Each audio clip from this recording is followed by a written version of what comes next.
Du sang coulait sur la tempe de Joseph Turner lorsque les officiers lui retirèrent enfin les menottes. Le visage du capitaine du commissariat devint blanc comme un fantôme après avoir répondu au téléphone. Le lieutenant-général Benjamin Turner arrivera dans 30 minutes pour récupérer son père, annonça-t-il d'une voix tremblante, sa voix cachant à peine le poids de ce qu'il venait d'entendre. Tout était sur le point de changer. Avant de plonger dans cette puissante histoire d'injustice et de justification, faites-moi savoir d'où vous regardez dans les commentaires, appuyez sur ce bouton j'aime si vous avez déjà été témoin de préjugés en action et abonnez-vous pour rejoindre notre communauté qui lutte pour l'égalité à travers la narration. Maintenant, revenons en arrière pour voir comment ce moment choquant s'est produit. Le soleil du matin projetait de longues ombres sur le jardin méticuleusement entretenu de Joseph Turner, tandis que le sergent-chef de l'armée de l'air, âgé de 74 ans, taillait soigneusement ses précieux rosiers. Ses mains burinées, marquées par les callosités du service militaire et des décennies de dur labeur, bougeaient avec une précision experte, malgré l'arthrite qui s'était installée profondément dans ses articulations au fil des ans. Le quartier d'Oakland Hills s'étendait tranquillement autour de lui, une enclave aisée de pelouses soignées et de véhicules de luxe étincelants, un monde dans lequel Joseph venait tout juste de mettre les pieds après avoir vendu sa modeste maison dans un quartier à prédominance noire de l'autre côté de la ville. Il avait utilisé toutes ses économies, ainsi qu'une partie de sa pension militaire, pour acheter cette propriété plus petite mais mieux située, principalement pour pouvoir être plus proche de la famille de son fils Benjamin à chaque fois qu'il visitait la Californie. Le déménagement était récent il y a seulement 2 semaines et Joseph était tellement occupé à déballer des cartons, à assembler des meubles et à disposer des photos de Clara, sa défunte épouse, qu'il avait à peine trouvé le temps de rencontrer ses nouveaux voisins. La plupart des matins, il les observait simplement depuis son porche, le défilé de mallettes et de chaussures en cuir se précipitant vers des voitures chères, peu d'entre elles offrant ne serait-ce qu'un regard passager. Joseph ne se souciait pas de la solitude. Après le Vietnam et avoir élevé Benjamin seul suite au décès prématuré de Clara d'un cancer, il s'était habitué à affronter les tempêtes de la vie de manière indépendante. Ce mardi après-midi, il a décidé d'aller à pied au magasin du coin pour acheter son journal quotidien, un rituel qu'il a refusé d'abandonner, malgré les offres répétées de son fils de lui acheter une tablette pour les informations numériques. « J'aime la sensation du papier », disait-il toujours avec un doux sourire, certaines traditions méritent de survivre. Il ferma la porte d'entrée à clé, rangea soigneusement sa clé de maison dans sa poche et partit dans la rue bordée d'arbres. L'air de la fin du printemps était parfumé au jasmin et à l'herbe fraîchement coupée tandis que Joseph marchait d'un pas mesuré, sa légère boiterie étant un souvenir persistant des blessures par éclat d'obus subies en protégeant son unité lors de sa 2e tournée au Vietnam. À 3 pâtés de maison de chez lui, Joseph remarqua la voiture de police qu'il avait maintenant dépassée 2 fois, ralentissant à chaque fois. Son instinct militaire, jamais complètement endormi, a immédiatement enregistré le schéma. Ce n'était pas une coïncidence. Lorsque le véhicule s'est finalement arrêté à sa hauteur et que 2 agents en sont sortis, Joseph s'est arrêté de marcher et leur a fait face directement, son dos se redressant automatiquement comme il l'avait fait lors d'innombrables inspections sous une chaleur torride et des ordres aboyants. Les officiers Riley Beckman et Trevor Hoffman se sont approchés, leurs mains reposant un peu trop près de leurs étuis. Tous 2 étaient des hommes blancs d'une trentaine d'années, agissant avec la confiance de ceux habitués à exercer l'autorité sans opposition. « Bonjour, monsieur », dit l'agent Beckman d'un ton résolument professionnel, « nous avons reçu des appels concernant une personne suspecte dans cette zone. Ça vous dérange si on vous demande ce que vous faites ici ?» Joseph resta calme, même si un sentiment familier de naufrage lui tordait les entrailles. « Je vais au magasin pour acheter un journal. J'habite à seulement 3 pâtés de maison, dit-il en désignant sa maison dans la rue. « Puis-je voir une pièce d'identité » demanda l'agent Hoffman, son regard scrutant le pantalon impeccablement repassé et la simple chemise bleue boutonnée de Joseph. Joseph tapota ses poches, réalisant avec une frustration silencieuse qu'il avait laissé son portefeuille sur le comptoir de la cuisine. « Je m'excuse, dit-il calmement, mais j'ai laissé mon portefeuille à la maison. Je vais juste au magasin du coin et je reviens. Je ne pensais pas en avoir besoin. » Les officiers échangèrent des regards, ce même regard que Joseph avait vu trop de fois auparavant, un mélange de suspicion et de droit. « Vous dites que vous habitez dans le coin » demanda Beckman, la voix emplie de doute. « Oui, sur Maple Terrace, numéro 1478. J'ai emménagé il y a 2 semaines. »« C'est intéressant » répondit Hoffman. « Nous connaissons la plupart des habitants de ce quartier, et je ne me souviens pas vous avoir déjà vu. » Joseph garda son calme, malgré le froid qui commençait à s'installer à la base de sa colonne vertébrale. « Comme je l'ai dit, je suis nouveau dans la région. J'ai vendu ma maison à East Auckland pour être plus proche de la famille de mon fils lorsqu'ils viennent me rendre visite. Et que fait votre fils? Demanda Beckman en s'approchant un peu plus, le ton aiguisé par le défi. Mon fils est lieutenant général dans l'armée de l'air américaine.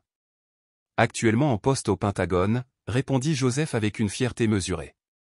Les mots semblaient rester suspendus dans l'air pendant un moment. Puis les deux officiers éclatèrent de rire à peine étouffés. Bien sûr, et je suis le secrétaire à la défense, murmura Beckman en souriant à son partenaire. Monsieur, c'est un quartier de grande valeur. Nous prenons la sécurité très au sérieux. Maintenant, je vais vous demander une fois de plus, quelle est votre activité ici? Joseph ressentit une brûlure familière dans sa poitrine, pas de la fureur, mais la chaleur lassante de l'indignité endurée trop de fois. Je vous ai dit la vérité, dit-il d'un ton égal, si vous me permettez de rentrer chez moi, je peux vous montrer ma carte d'identité et mon dossier militaire.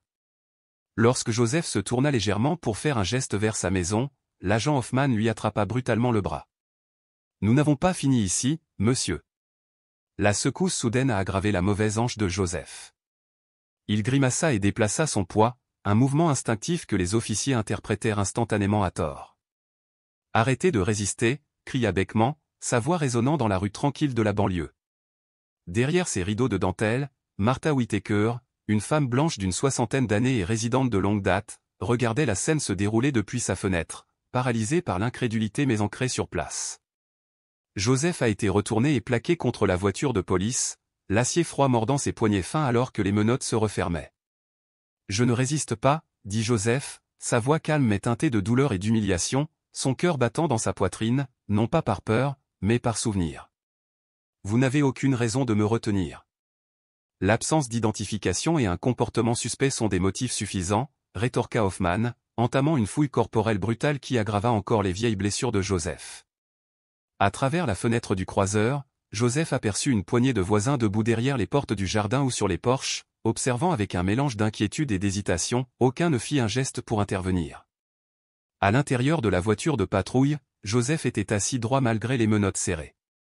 Son allure militaire est restée intacte, même si le sang suintait des bords tranchants qui lui entaillaient la peau. Le croiseur s'éloigna, laissant derrière lui un quartier pour lequel il avait sauvé toute sa vie, un quartier qui le regardait maintenant partir en silence, le poids de leur regard pressant comme des pierres contre sa nuque.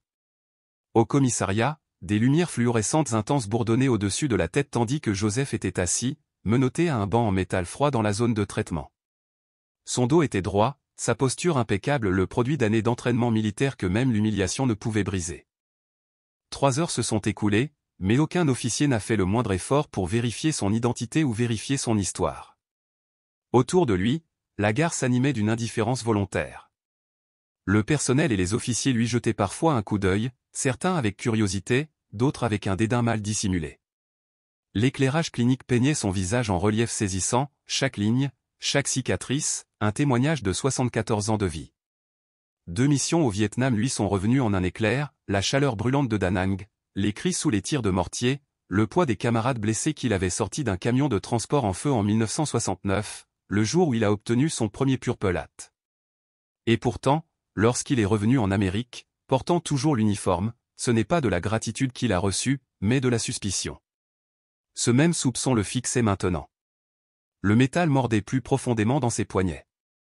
Il bougea légèrement pour soulager la pression sur sa hanche douloureuse, une douce grimace se glissant à travers son extérieur composé. L'officier Beckman est passé à côté de lui, frôlant délibérément la jambe blessée de Joseph. « Tu te sens à l'aise, père du général ?» demanda-t-il, assez fort pour que les autres l'entendent. Des rires résonnaient depuis les bureaux voisins. Besoin d'appeler le Pentagone pour une extraction spéciale? Joseph ne dit rien. Son regard fixait devant lui une tactique perfectionnée lors d'une formation aux interrogatoires il y a longtemps. Il avait demandé un appel téléphonique à 3 reprises. Chaque demande était accueillie par un « juste une minute » qui s'étendait indéfiniment sur des heures. Son esprit s'est tourné vers Benjamin, probablement lors d'un briefing ou d'une réunion du personnel au Pentagone, ignorant que son père était là, enchaîné comme un criminel, pour le simple fait de marcher en tant que noir dans un quartier huppé. De l'autre côté de la pièce, le sergent Diana Martinez observait la situation se dérouler avec un malaise croissant. Vétéran de la police depuis 20 ans et fille d'immigrants mexicains, elle s'est battue avec acharnement à chaque étape de sa carrière. Elle avait déjà vu ce schéma auparavant, la cruauté silencieuse, les blagues dédaigneuses. Elle l'avait vécu sous des formes plus subtiles. Après avoir observé la provocation délibérée de Beckman, elle s'est approchée du banc et s'est légèrement agenouillée pour rencontrer le regard de Joseph. « Monsieur, vous allez bien ?» demanda-t-elle doucement en lui offrant un gobelet d'eau en carton. « Avez-vous besoin de soins médicaux ?» Elle a demandé, remarquant le sang séché sur ses poignets là où les menottes avaient entaillé sa peau, la chair à vif et déchirée par des heures de contention. Joseph leva les yeux, le dos droit, sa dignité intacte malgré les circonstances. « Je vais bien, sergent, merci d'avoir demandé, » dit-il doucement, sa voix calme et posée. « J'apprécierais cet appel téléphonique auquel j'ai légalement droit, cependant. » Quelque chose dans son sang-froid a fait réfléchir Martinez. Ce n'était pas le profil typique des suspects qui franchissaient leur porte, il y avait un contraste troublant entre sa présence et la situation. « Vous avez mentionné plus tôt que vous étiez un vétéran ?» demanda-t-elle, gardant une distance professionnelle, mais une pointe de curiosité sincère adoucissant son ton. « Oui. Armée de l'air. Sergent-chef, retraité. 2 missions au Vietnam. 27 ans de service au total, » répondit Joseph. Il n'y avait aucune pitié pour lui-même dans sa voix, seulement une dignité tranquille, un récit de fait d'une vie que peu de gens pouvaient imaginer. Martinez hocha la tête, toujours pas entièrement convaincu, mais de plus en plus mal à l'aise avec l'image qui se formait devant ses yeux. « Et vous avez dit que votre fils était également dans l'armée ?» Joseph a noté le scepticisme dans sa question, mais il a apprécié la première vraie conversation qu'il avait eue depuis son arrestation. « Mon fils est le lieutenant-général Benjamin Turner, actuellement chef d'état-major adjoint aux opérations au Pentagone. Il a servi pendant 29 ans et a été major de sa promotion à l'Académie de l'air, » a-t-il expliqué, chaque mot mesuré et sincère. L'officier Beckman, qui écoutait aux portes à proximité, a ri ouvertement. « Bien sûr, grand-père, et mon père est le président » a-t-il ricané. Martinez lança un regard noir à Beckman, ses yeux se rétrécissant alors qu'elle se tournait vers Joseph.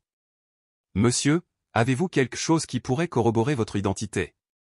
Après un moment d'hésitation, Joseph répondit, « Mon portefeuille m'a été rendu pendant le traitement.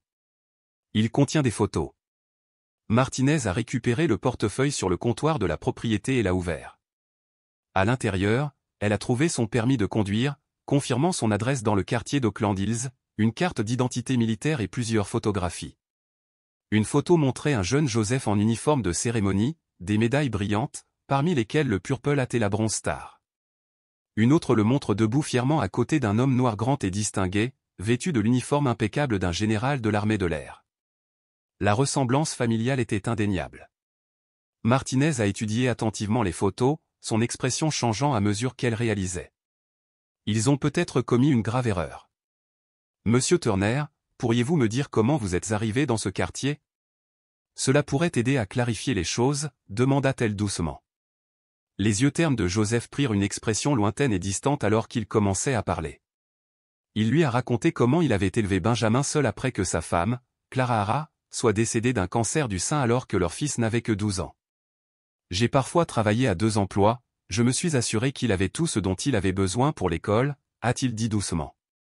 Il a toujours été brillant et déterminé. Lorsqu'il a été nommé à l'Académie de l'air, ce fut le jour le plus fier de ma vie. Il a décrit l'ascension de Benjamin dans les rangs, son service de combat en Irak et en Afghanistan, ses promotions rapides, chacune obtenue grâce à un leadership exceptionnel. Pendant que Joseph parlait, Martinez vérifia discrètement l'adresse sur son permis par rapport au registre de propriété. Son écran a confirmé qu'il était bien propriétaire de la maison qu'il avait revendiquée. Elle a également recherché le nom de Benjamin Turner sur son téléphone, trouvant de nombreux articles détaillant la brillante carrière du lieutenant-général. Martinez s'est approché des officiers Beckman et Hoffman, qui riaient encore d'une blague privée près de la machine à café. « Puis-je vous parler à tous les deux ?» demanda-t-elle fermement, son ton ne laissant aucune place à la discussion. Dans un coin tranquille, hors de la portée de Joseph, elle les confronta. « Avez-vous vérifié certaines des affirmations de M. Turner avant de le faire venir ?» Beckman haussa les épaules, d'un ton dédaigneux. « Allez, Martinez. Tu crois qu'un vieux noir qui erre dans les collines d'Oakland habite vraiment là-bas? Et tout ce truc du genre, mon fils est général? S'il te plaît. » Martinez répondit froidement en brandissant son téléphone. « Je suis le lieutenant-général Benjamin Turner, s'exprimant lors d'une conférence de presse au Pentagone. Son fils est bien celui qu'il prétend être. Etage M. Turner possède une maison à l'adresse qu'il vous a donnée. Hoffman se déplaçait mal à l'aise, les yeux baissés. Beckman, cependant, est resté provocateur. Son comportement était suspect. Il n'a pas pu présenter sa pièce d'identité lorsqu'on lui a demandé. Nous avons suivi le protocole. L'expression de Martinez se durcit. Le protocole n'inclut pas le fait d'ignorer les droits constitutionnels de quelqu'un ou de laisser un vétéran âgé menotter pendant des heures sans raison, a-t-elle rétorqué. Se retournant pour partir, elle ajouta, « Je consigne cela dans mon rapport. Vous devriez envisager de faire de même. » Alors qu'elle s'éloignait, Joseph grimaça soudainement, posant une main sur sa poitrine, un éclair de douleur traversant ses traits. Martinez est rapidement revenu à ses côtés. « Monsieur Turner, vous allez bien ? Avez-vous besoin de soins médicaux ? Demanda-t-elle, alarmée. Joseph prit plusieurs respirations lentes et contrôlées avant de répondre. « Juste une douleur à la poitrine. C'est arrivé depuis ma dernière opération. Ça ira. » Martinez fronça les sourcils. « Je devrais appeler un médecin pour vous examiner. » Joseph secoua fermement la tête. « Non. Passe-moi juste un coup de fil. Je ne veux plus de complications. » Martinez hésita, inquiète, mais elle comprit les racines de sa méfiance. « Je vous appelle immédiatement, monsieur. » Elle s'éloigna pour organiser l'appel téléphonique tant attendu de Joseph. En sortant des portes du commissariat, elle a sorti son téléphone portable personnel. Après un moment de réflexion, elle a appelé un ancien collègue, qui sert désormais d'agent de liaison militaire auprès des forces de l'ordre locales. « Mike, c'est Diana Martinez. J'ai besoin d'un service, et c'est urgent. Nous sommes confrontés à une situation qui risque de devenir un véritable problème pour toutes les personnes concernées. » 5 heures s'étaient écoulées depuis l'arrestation de Joseph Turner.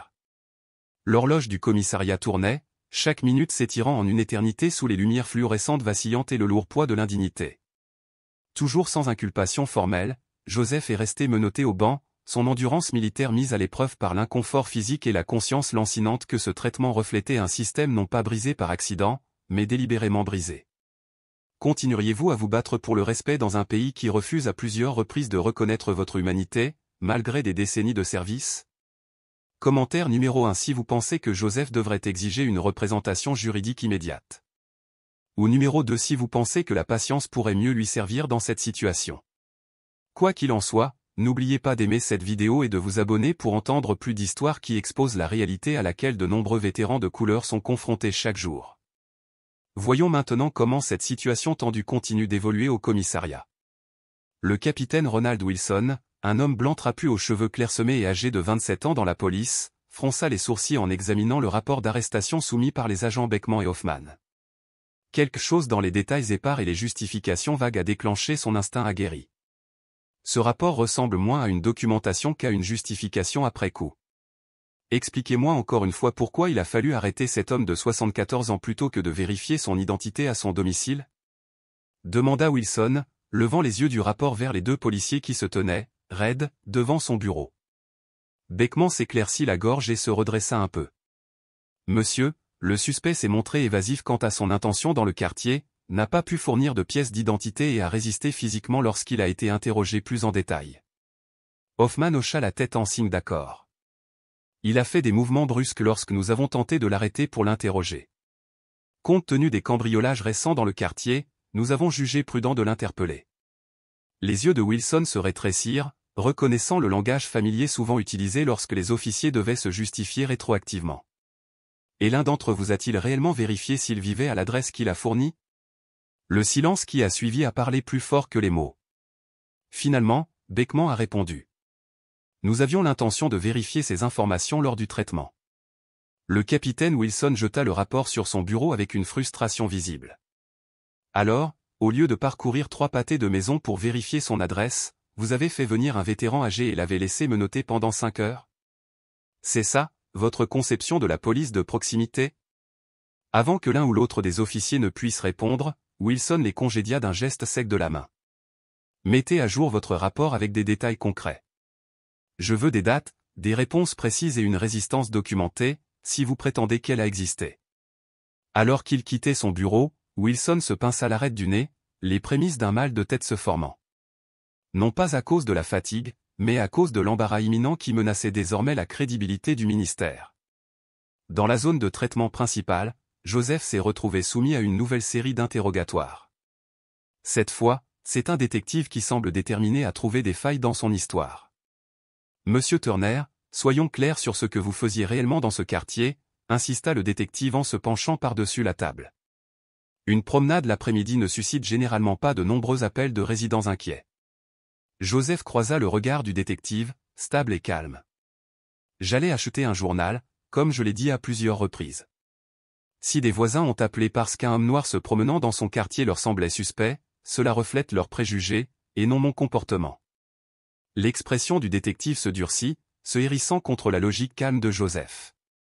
Il faut comprendre à quoi cela ressemble lorsqu'une personne ne peut pas fournir de pièces d'identité dans une zone connue pour certaines caractéristiques démographiques. Joseph sentit un poids familier presser sa poitrine. Non pas la douleur physique d'avant, mais le fardeau de décennies de telles rencontres, qui résonnent à travers toute l'histoire de la vie américaine. Je comprends exactement à quoi cela ressemble, dit-il lentement. Lorsqu'un homme noir est présumé criminel jusqu'à preuve du contraire, quel que soit son âge, ses réalisations ou ses droits légaux.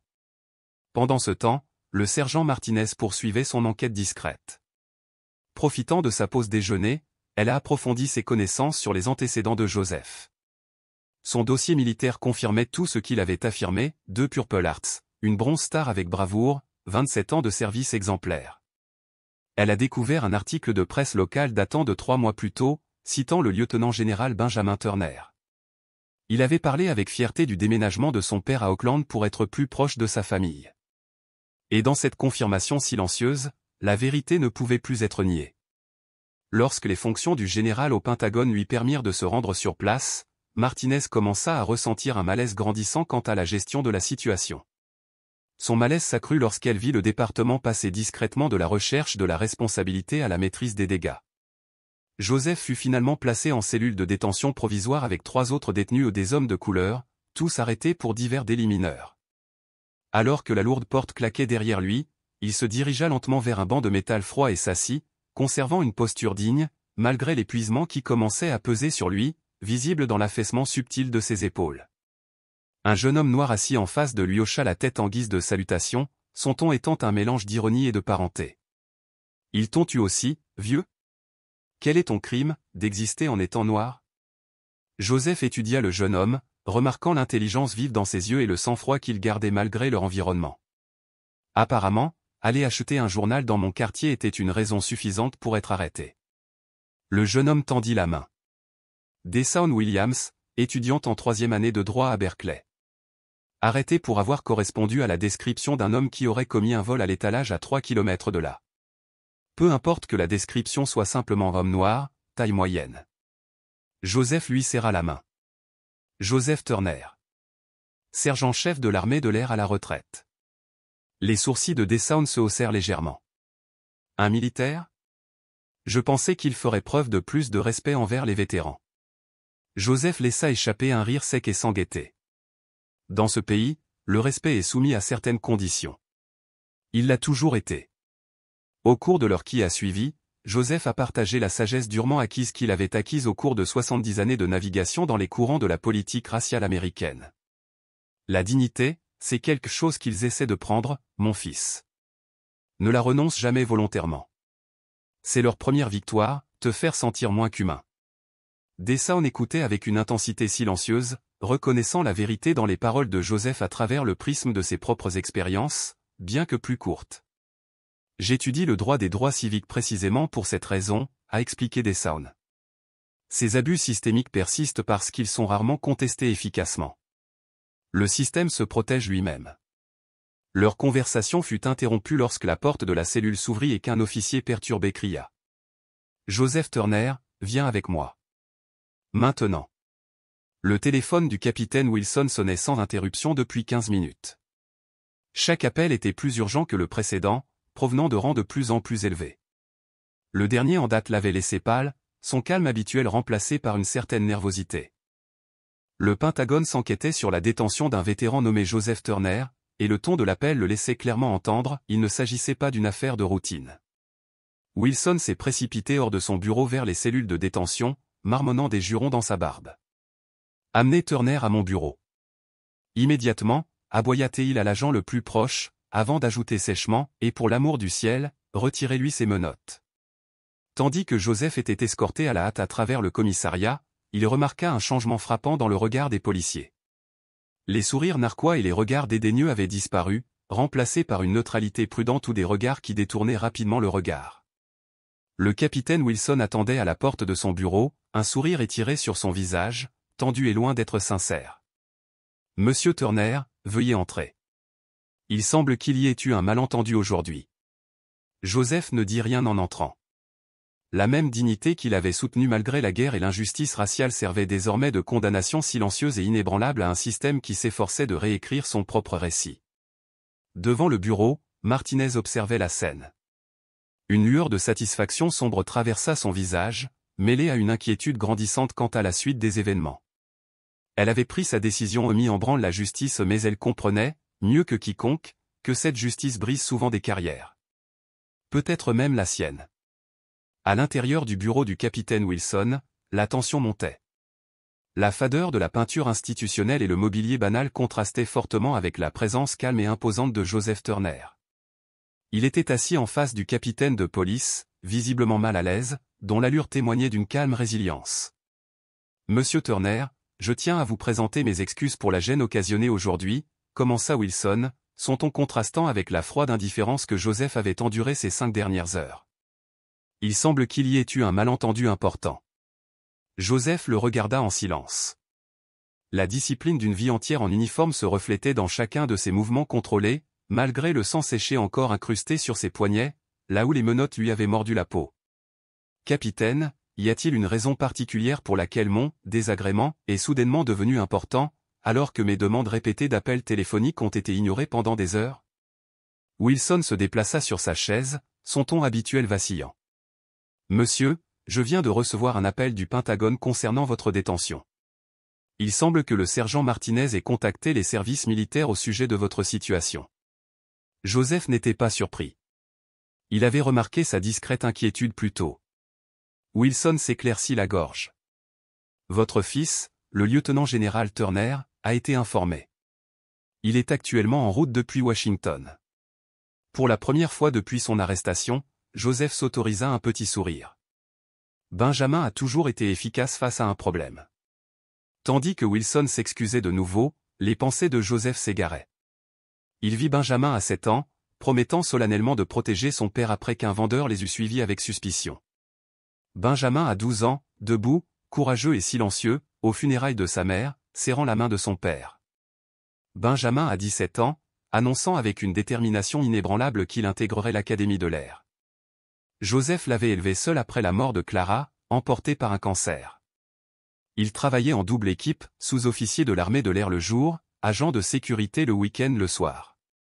Il sautait des repas pour payer des cours particuliers, sacrifiait des vêtements neufs pour financer ses inscriptions à l'université et passait d'innombrables soirées à aider aux devoirs après des journées épuisantes. Chaque épreuve, chaque sacrifice, en valait la peine, voir Benjamin s'épanouir, non seulement en tant que leader, mais aussi en tant qu'homme d'honneur. La voix de Wilson perça le brouillard des souvenirs. « Nous rassemblons tous les documents relatifs à votre détention afin de garantir la transparence. » Les agents Beckman et Hoffman ont été appelés pour discuter de l'incident. Presque au bon moment, les 2 officiers apparurent à la porte du bureau. Leur bravade avait disparu, remplacée par une posture raide et mal à l'aise lorsqu'ils aperçurent Joseph assis à côté de leur capitaine. « Entrez et fermez la porte », ordonna Wilson d'un ton laconique. Les officiers se tenaient au garde-à-vous, évitant délibérément le regard de Joseph. « Expliquez-moi et à Monsieur Turner exactement ce qui s'est passé lors de son arrestation. Et sachez que votre précédent rapport contredit plusieurs témoignages que nous avons reçus. » Beckman parla le premier, d'une voix incertaine. « Monsieur, nous avons reçu des signalements concernant une personne suspecte dans la région d'Oakland Hills. Lors de son contact avec Monsieur Turner, il n'a pas pu fournir de pièces d'identité et a fait des gestes pouvant être interprétés comme une résistance. » Joseph l'interrompit calmement. « J'ai pris mes clés de maison dans ma poche et expliqué que j'habitais à proximité. Lorsque j'ai suggéré de rentrer chez moi pour récupérer mes papiers d'identité, j'ai été immédiatement maîtrisé. » Hoffman intervient. « Monsieur, compte tenu du profil du quartier et des récents rapports de cambriolage. Le profil signifie riche et majoritairement blanc, a déclaré Joseph catégoriquement. Hoffman se tut. La vérité, inconfortable et indéniable, flottait dans l'air. Wilson reprit la parole. Nous avons examiné les images de sécurité de plusieurs maisons du quartier. Les deux officiers étaient visiblement tendus. Les images ne montrent aucune résistance ni aucun mouvement menaçant de la part de M. Turner avant que vous ne le maîtrisiez physiquement. Avant que l'un ou l'autre des officiers puisse répondre, le téléphone de Wilson sonna de nouveau. Après un bref échange, il se tourna vers la pièce. Il y a ici quelqu'un qui a été témoin de l'arrestation et qui aimerait parler. Quelques instants plus tard, un policier fit entrer une femme blanche d'un certain âge dans la pièce. Martha Whittaker serrait son sac à main de créateur d'une main nerveuse, son regard scrutant l'espace avant de se poser sur Joseph avec un remords évident. « Monsieur Turner, j'habite à 3 portes de chez vous, » commença-t-elle d'une voix tremblante. « J'ai tout vu depuis ma fenêtre aujourd'hui et j'ai apporté les images de ma caméra de surveillance. » Elle a placé une clé USB sur le bureau de Wilson. « Les policiers ont été inutilement brutaux avec vous. Vous n'avez pas résisté. Au contraire, vous avez été remarquablement poli. » Se tournant vers les officiers, sa voix se renforça. « J'ai tout entendu par ma fenêtre ouverte. Tu t'es moqué de lui quand il a mentionné le grade de son fils. Tu as ignoré sa proposition de venir chez lui pour vérifier ses papiers. » Ses yeux brillaient de conviction. « J'ai honte de ne pas avoir réagi plus tôt. J'habite ce quartier depuis 30 ans et je ne me suis jamais senti aussi abandonné par ceux qui étaient censés nous protéger. » La présence de la preuve vidéo a modifié l'atmosphère dans la salle. Beckman et Hoffman étaient visiblement mal à l'aise lorsque Wilson a inséré la clé USB dans son ordinateur. Les images ne laissaient planer aucun doute. Joseph Turner était resté calme, respectueux et coopératif tout au long de la rencontre. L'escalade était entièrement imputable aux policiers. Y compris le commentaire moqueur de Beckman à l'égard du secrétaire à la défense, un commentaire qu'il avait catégoriquement nié dans son rapport officiel réapparu à l'écran. Joseph regarda la vidéo, l'expression mêlée de justification et de profonde tristesse. C'était un schéma familier, qui s'était reproduit non seulement dans sa propre vie, mais aussi dans celle d'innombrables autres. Seulement, cette fois, la technologie et l'influence de son fils pourraient enfin avoir de réelles conséquences. On frappa à la porte du bureau. Le sergent Martinez entra précipitamment, s'adressant directement au capitaine Wilson. « Capitaine, la situation évolue. Des cars de reportage arrivent devant le commissariat. Quelqu'un a prévenu les médias de l'arrestation d'un vétéran décoré du Vietnam. » La mâchoire de Wilson se crispa. Son visage s'assombrit d'inquiétude lorsqu'il réalisa l'ampleur du désastre médiatique qui se préparait sous ses ordres. Comment ont-ils eu vent de cela si rapidement? Martinez haussa légèrement les épaules, la voix égale. Monsieur, le lieutenant-général Turner est un chef militaire de premier plan. Une fois le Pentagone impliqué, ce n'était qu'une question de temps. Joseph, assis à proximité, observait avec un intérêt détaché la panique grandissante parmi les dirigeants du département. Son passé militaire lui avait appris que la véritable nature d'une institution n'apparaît jamais aussi clairement que lorsque ses plans s'effondrent. Il ne trouvait aucune satisfaction dans leur malaise, seulement une reconnaissance lasse du désarroi institutionnel qui s'ensuivait toujours lorsque les structures du pouvoir étaient soudainement appelées à rendre des comptes. Sans frapper, le responsable des affaires publiques du commissariat a fait irruption dans la pièce.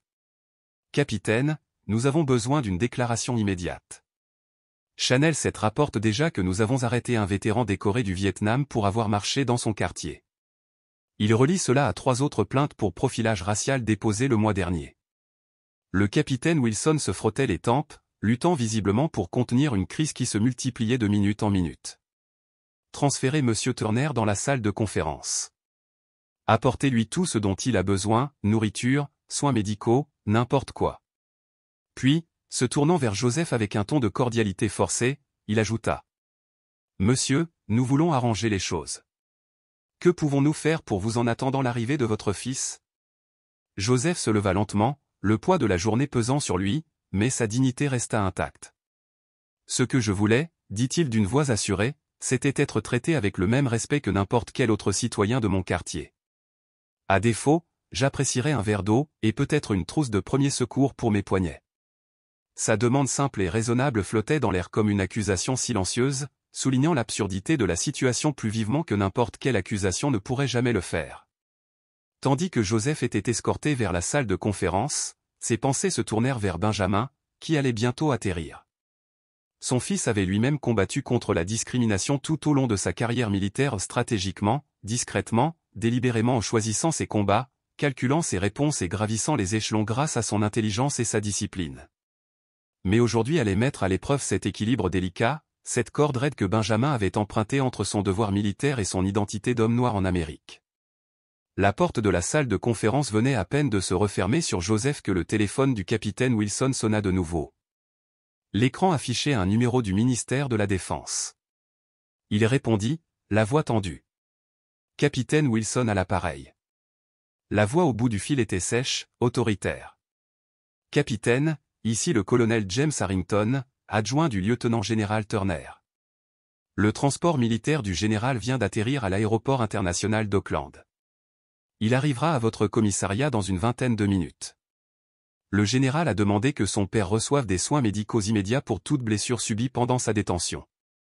Souhaitez-vous des éclaircissements sur ces points? Wilson déglutit difficilement avant de répondre. Non, colonel. Tout est clair. Nous nous préparons à l'arrivée du général. En raccrochant, Wilson se retrouva à fixer l'image vidéo figée toujours affichée sur l'écran de son ordinateur. Ses propres officiers se moquaient d'un homme qui avait saigné pour son pays au Vietnam, un homme dont le fils avait désormais suffisamment d'influence militaire pour faire s'effondrer le poids des conséquences. Cette crise, qui avait commencé par une simple promenade tranquille pour acheter un journal, était sur le point de devenir un tournant qui allait changer le département à jamais. Un silence surnaturel s'abattit sur l'enceinte. Puis, comme une vague de stupeur silencieuse, les têtes se tournèrent lorsque le lieutenant-général Benjamin Turner franchit la porte d'entrée. Du haut de ses 1,93 mètres, sa seule présence attirait l'attention avant même que quiconque ne remarque les 4 étoiles d'argent sur ses épaules. En grande tenue, chaque médaille alignée avec une précision chirurgicale sur sa poitrine, Benjamin Turner incarnait l'image même de l'autorité militaire. Sa posture était rigide, son allure incroyablement formelle. Les officiers se redressaient instinctivement à son passage, comme si la présence d'un véritable commandement les obligeait à se souvenir de leur formation. Le capitaine Wilson se précipita en avant, tendant la main. « Général Turner, je suis le capitaine Ronald Wilson. Je tiens à vous assurer personnellement que nous traitons cette situation avec la plus grande. » Benjamin leva légèrement la main. Le geste était léger, mais il trancha Wilson comme une lame. « Où est mon père, capitaine ?» Sa voix était mesurée, mais elle exprimait une fureur contenue. Il n'y avait pas de place pour les plaisanteries. Pas de place pour les excuses. Salle de conférence B, monsieur. Par ici. Il a reçu les soins médicaux demandés. Benjamin hocha brièvement la tête, suivant Wilson à travers un commissariat plongé dans le silence. Les policiers et le personnel administratif observaient sa démarche posée, l'air oscillant entre curiosité, anxiété et admiration. Quand Benjamin entra dans la pièce et vit son père, son sang-froid militaire vacilla. L'espace d'un instant. Joseph était assis, le dos droit, les poignets enveloppés de gaz médical, un bandage papillon sur la tempe. Malgré l'épuisement qui lui tiraillait les yeux, sa posture restait inflexible, toujours façonnée par des années de discipline. « Papa » dit simplement Benjamin en traversant la pièce en 3 longues enjambées. Joseph se leva. Ils s'étreignirent brièvement, fermement, avant de reprendre l'attitude qui les avait aidés à traverser l'Amérique pendant des décennies, homme noir d'excellence. « Tu n'avais pas besoin de faire tout ce chemin, mon fils, dit Joseph, bien que ses yeux exprimassent une gratitude discrète. Je m'en occupais. L'expression de Benjamin s'adoucit, juste un peu. Je sais que tu l'étais, papa. Tu le fais toujours. Se tournant vers la pièce, il annonça, j'aimerais passer un moment seul avec mon père. Le personnel médical et les officiers sont sortis rapidement, laissant les 2 hommes dans une rare intimité. Une fois la porte fermée, le calme formel de Benjamin céda la place à une inquiétude non dissimulée. Ça va vraiment bien? Ne minimise rien. Joseph soupira. Il s'autorisa enfin à montrer le bilan de la journée. Je n'ai jamais rien vécu de tel, Benjamin. Mes poignets sont entaillés par les menottes. Ma hanche me fait mal à cause de la façon dont ils m'ont manipulé. Ma tension est probablement au plus haut. Mais je suis toujours là. La mâchoire de Benjamin se serra. « Dis-moi tout, papa. J'ai besoin de savoir exactement ce qui s'est passé. » Joseph raconta donc les événements avec une précision absolue, sa formation militaire transparaissant clairement dans le rythme structuré de son rapport. L'arrêt initial. Le mépris de ses explications. Les moqueries lorsqu'il mentionna le grade de Benjamin. La force inutile. Les heures de négligence. Tandis qu'il parlait, l'expression de Benjamin restait mesurée, mais son regard trahissait la tempête qui se préparait en lui. Joseph la reconnut. Cette rage silencieuse et concentrée. Le même regard que Benjamin avait arboré, enfant, lorsque l'injustice se dressait devant lui, implacable. Il n'aurait pas traité un vétéran blanc de cette façon, dit enfin Joseph d'une voix basse et calme. Toi et moi le savons tous les deux. Benjamin hocha la tête une fois. Oui. Nous le faisons. Des souvenirs lui sont revenus à l'esprit, voir son père suivi par des agents de sécurité dans les grands magasins, le voir se faire refuser des emplois malgré son talent, entendre les innombrables conférences que Joseph donnait sur la façon de survivre aux rencontres avec la police en tant qu'homme noir. Benjamin avait lui-même connu des épreuves sous l'uniforme. Les doutes murmuraient quant à savoir si ses promotions étaient méritées ou simplement politiques. Les regards en coin lorsqu'il démontrait une maîtrise tactique supérieure. La défiance subtile de ses subordonnés qui n'auraient jamais mis à l'épreuve un supérieur blanc. Il avait tout géré de manière stratégique, discrète et efficace. Mais aujourd'hui, le personnel et le professionnel sont entrés en collision. Il est temps, dit Benjamin, la tête haute. Le capitaine Wilson attend dehors avec les officiers concernés. J'ai l'intention d'aborder cette affaire officiellement. Joseph entendit la même voix que celle de Benjamin lorsqu'il avait décidé de postuler à l'Académie de l'air. La même voix qui lui avait dit un jour, « Je pars en déploiement ». C'était la voix de la détermination. « Fais attention, mon fils. » Benjamin fit un petit signe de tête. « C'est précisément votre prudence qui m'amène à agir ainsi.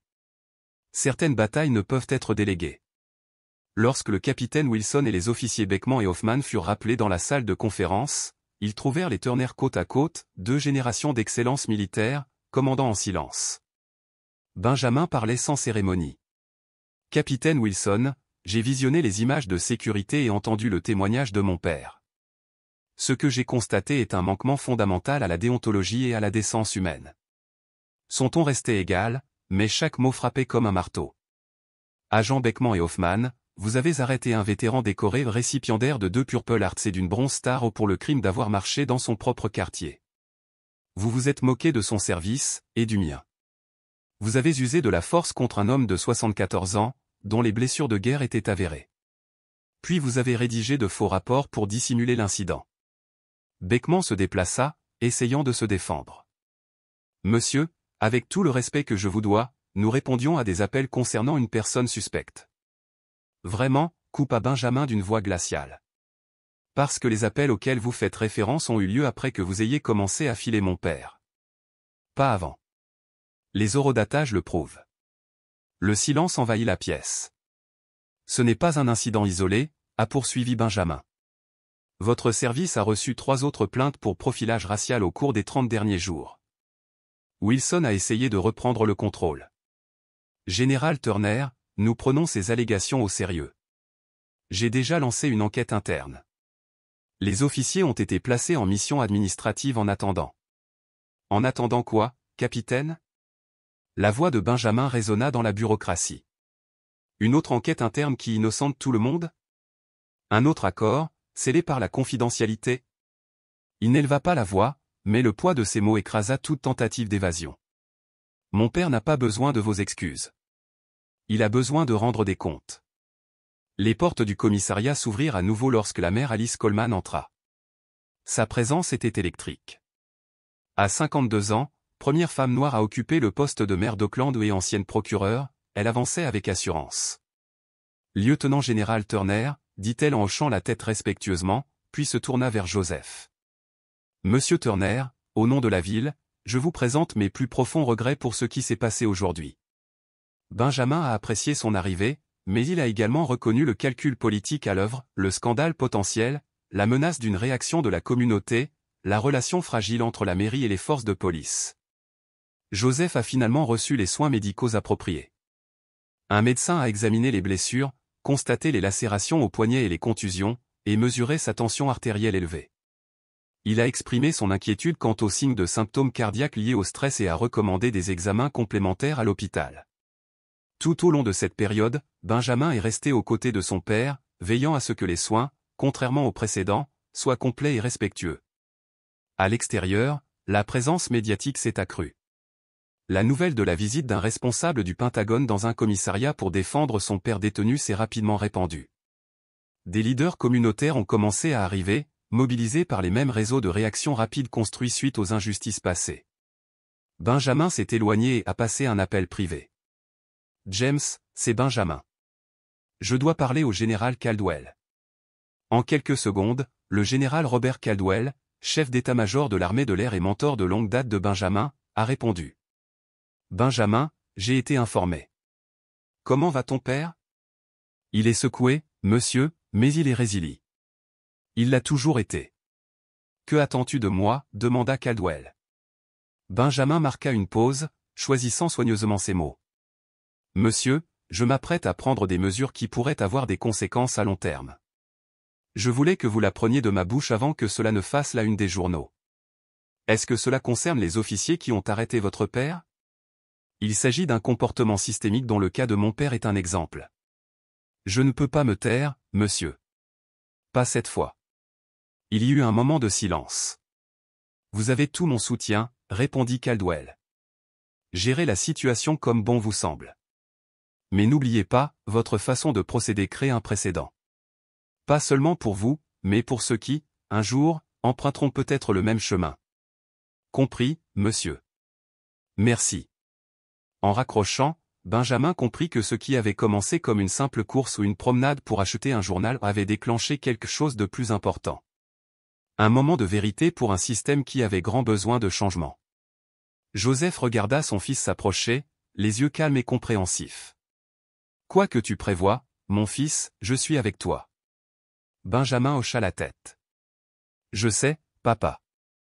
Tu l'as toujours été. » Les lumières fluorescentes de la salle de conférence B projetaient des ombres crues et impitoyables sur les visages tendus des dirigeants du département, tous serrés autour de l'avocat. L'expression sévère du procureur reflétait la gravité de leur situation, des rides profondes creusées sur son front sous le poids des conséquences. Seriez-vous prêt à résister à l'injustice systémique, même lorsque des institutions puissantes tentent de vous réduire au silence ? Commentez, 1. Si vous pensez que dire la vérité au pouvoir vaut toujours le coup. Commentez, 2. Si vous pensez qu'un compromis stratégique peut parfois engendrer des changements plus durables. Et n'oubliez pas d'aimer cette vidéo et de vous abonner à notre chaîne pour découvrir d'autres histoires qui révèlent le véritable coût de la lutte pour la justice aux États-Unis. Voyons maintenant comment la famille Turner choisit d'affronter les puissantes forces qui s'alignent contre elle. Les images sont catastrophiques, a déclaré sans détour Melissa Davison, procureure adjointe de la ville, en étalant sur la table une série de photos tirées des images de la vidéosurveillance du domicile de Martha Whitaker. On y voyait un vétéran du Vietnam décoré, les poignets ensanglantés, arrêté pour avoir marché dans son propre quartier, un homme dont le fils était lieutenant général dans l'armée américaine. Les médias vont nous crucifier, a-t-elle conclu catégoriquement. Le capitaine Wilson, affalé sur sa chaise, se frottait les tempes de ses doigts tremblants, la douleur sourde d'une migraine imminente se faisant déjà sentir. Il faut prendre les devants. Le congé administratif de Beckman et Hoffman est déjà en cours. Davison hocha vivement la tête. C'est un bon début, mais ce n'est pas suffisant.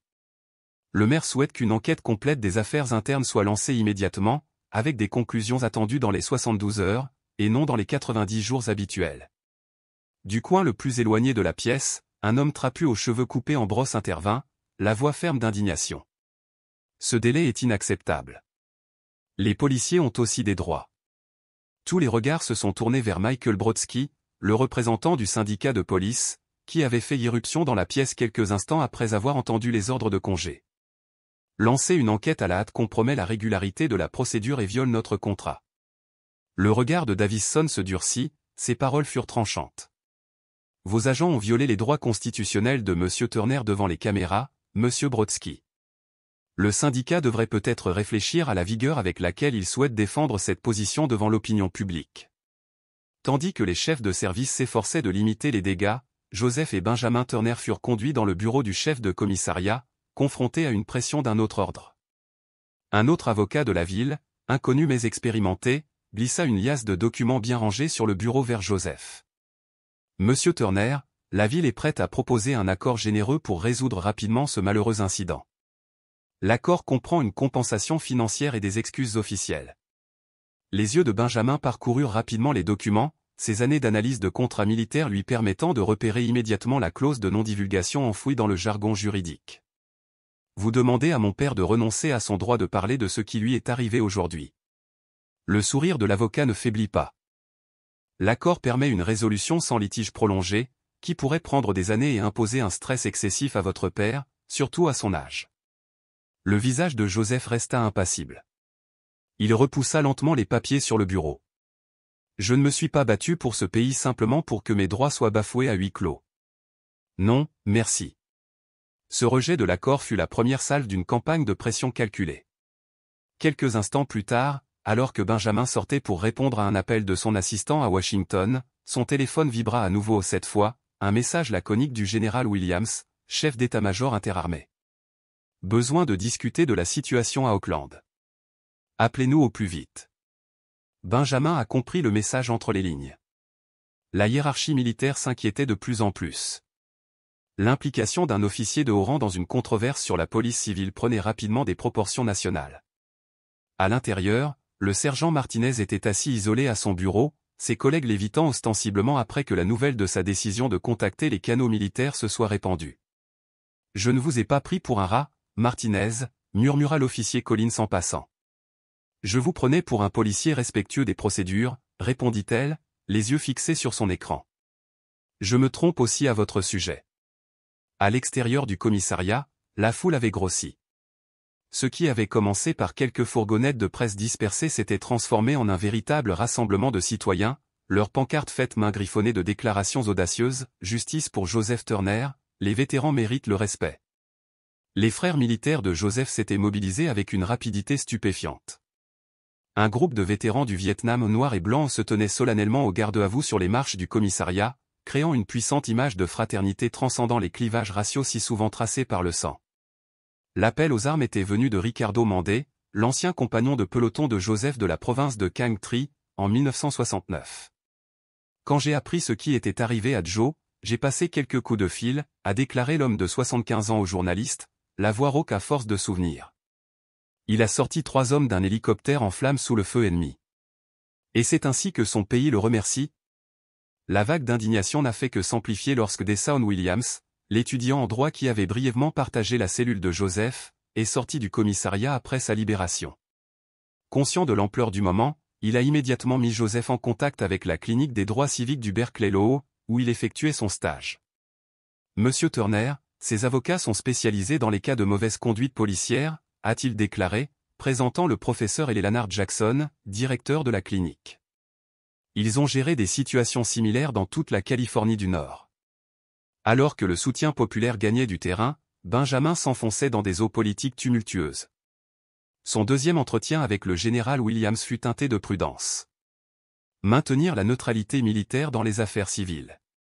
Tenir compte des implications pour la chaîne de commandement. Benjamin a entendu la vérité tacite, gérez cela en privé. Calmez-vous tranquillement. Ne faites pas de vagues. La pression s'est intensifiée lorsque le maire Coleman a invité les deux Turner à une réunion privée. Je comprends votre frustration, commença-t-elle, son instinct politique aiguisé. En tant que femme noire à des postes de direction, j'ai moi-même été confrontée à la discrimination. Mais nous devons réfléchir à la voie la plus efficace à suivre. Benjamin a remarqué le changement subtil et efficace, pas juste, pas droite. Et quel est ce chemin, monsieur le maire, demanda Joseph calmement, mais d'un ton ferme. Une déclaration commune annonçant des réformes de la formation, un règlement qui reconnaît les préjudices sans attribuer de blâme, et un forum public pour répondre à des préoccupations plus larges. Élégant. Stratégique. Changement sans conséquence. Et les officiers Beckman et Hoffman, insista Benjamin. Le maire hésita.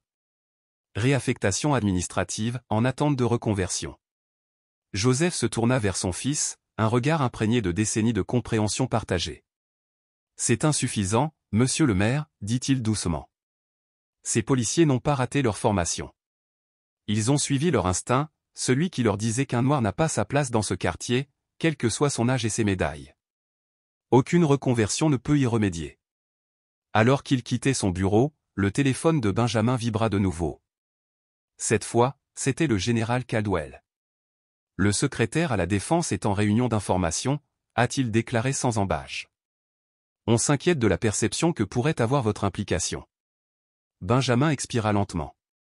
Monsieur, avec tout le respect que je vous dois, ce n'est pas politique. C'est personnel.